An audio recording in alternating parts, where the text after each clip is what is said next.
لقمان حکیم نے اپنے بیٹے کو نصیحت فرمائی: اے میرے بیٹے، اپنی بڑی سے بڑی نیکی کو بھی کبھی عظیم مت سمجھنا، اور کبھی بھی اپنے چھوٹے سے گناہ کو حقیر مت سمجھنا۔ نماز کی ادائیگی کے لیے جلدی کرنا، خدا کے فرمانبردار بندوں کی توہین نہ کرنا، کبھی خدا کے نافرمان لوگوں کی عزت مت کرنا، حق کے لیے آواز اٹھانے میں کبھی شرم نہ کرنا۔ اے میرے فرزند، اپنے راز کو چھپانا اور اپنے کردار کی اصلاح کرنا۔ اگر تم ایسا کرنے میں کامیاب ہو گئے تو دشمن اور اپنے کردار کی اصلاح سے اللہ تمہاری حفاظت کرے گا۔ تقویٰ کو تجارت قرار دو تو نفع حاصل کرو گے۔ جب تم سے کوئی غلطی سرزد ہو تو فوراً صدقہ دو تاکہ تمہاری غلطی کا ازالہ ہو سکے۔ اگر تم بچپن میں ادب سیکھ لو گے تو جوانی میں فائدہ حاصل کرو گے۔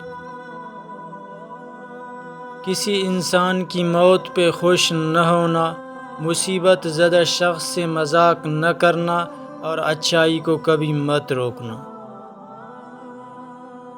پیارے بیٹے، تم جس دن سے شکم مادر سے باہر آئے ہو، آہستہ آہستہ دنیا سے دور ہو رہے ہو اور آخرت کے قریب پہنچ رہے ہو، اس لیے تمہیں چاہیے کہ پیش آنے والی چیز کی تیاری کرو۔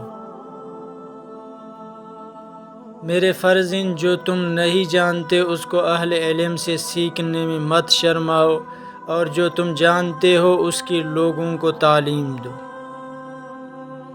اگر تم لوگوں پر ظلم کرنے کی قدرت رکھتے ہو تو ہرگز ظلم نہ کرنا، کیونکہ خدا تم سے انتقام لینے کی زیادہ طاقت رکھتا ہے۔ احمق شخص کے لیے نصیحت کا سننا اتنا ہی مشکل ہے جتنا بوڑھے شخص کے لیے پہاڑ کی چڑھائی۔ تمہاری حیثیت اجرت پر کام کرنے والے مزدور کی سی ہے۔ تمہیں ایک کام کی مزدوری پر لگایا گیا ہے اور اس کی ادائیگی پر تم سے اس کے اجر کا وعدہ بھی کیا گیا ہے۔ پورا عمل کرو گے تو پوری اجرت پاؤ گے۔ میرے بیٹے، اپنے آپ کو اس بکری کی مانند مت بناؤ جس کو ہرے بھرے کھیت میں چھوڑ دیا جائے اور وہ اتنا زیادہ گھاس کھائے کہ اس سے اس کی موت واقع ہو جائے۔ اگر درخت اور اونچی آواز پسندیدہ چیز ہوتی تو گدھے کی آواز سب سے اچھی سمجھی جاتی، جو کہ بدترین آوازوں میں شمار ہوتی ہے۔ رفتار میں ہمیشہ میان روی اختیار کرو۔ گفتگو کے دوران آواز ہمیشہ نرم رکھو، کیونکہ چیخنا چلانا انسانوں کا کام نہیں ہے۔ میں نے عقل بیوقوفوں سے سیکھی ہے، جن کاموں سے وہ نقصان اٹھاتے تھے ان سے پرہیز کرتا تھا۔ میں نے زندگی میں بولنے پر کئی بار افسوس کیا ہے، لیکن خاموش رہنے پر مجھے کبھی افسوس نہیں ہوا۔ کسی کو لوگوں کے سامنے کبھی بھی شرمندہ نہ کرو۔ اگر کسی کی اصلاح کرنا مقصود ہو تو اکیلے میں کرو۔ اے میرے بیٹے، جاہل لوگوں سے دوری اختیار کرو، ان کی محبت سے پرہیز کرو، ایسا نہ ہو کہ وہ تمہیں بھی اپنے جیسا بنا لیں۔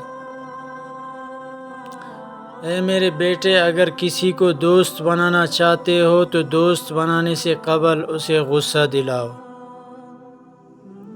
اگر وہ غصے میں اعتدال کا رویہ اختیار کرے تو پھر ہی اسے دوست بنانا، ورنہ وہ شخص دوستی کے قابل نہیں ہے۔ حقیقت تو یہ ہے کہ جس طرح پانی ہی آگ کو بجھا سکتا ہے، بالکل اسی طرح خیر اور بھلائی ہی برائی کو ختم کر سکتی ہے۔ اے میرے بیٹے، جو کہتا ہے کہ برائی کو برائی سے ختم کیا جا سکتا ہے وہ جھوٹ بولتا ہے۔ میں نے زندگی میں 300 سال مختلف دواؤں سے لوگوں کا علاج کیا، لیکن اس طویل تجربے کے بعد میں نے سیکھا کہ بہترین دوا محبت اور عزت ہے۔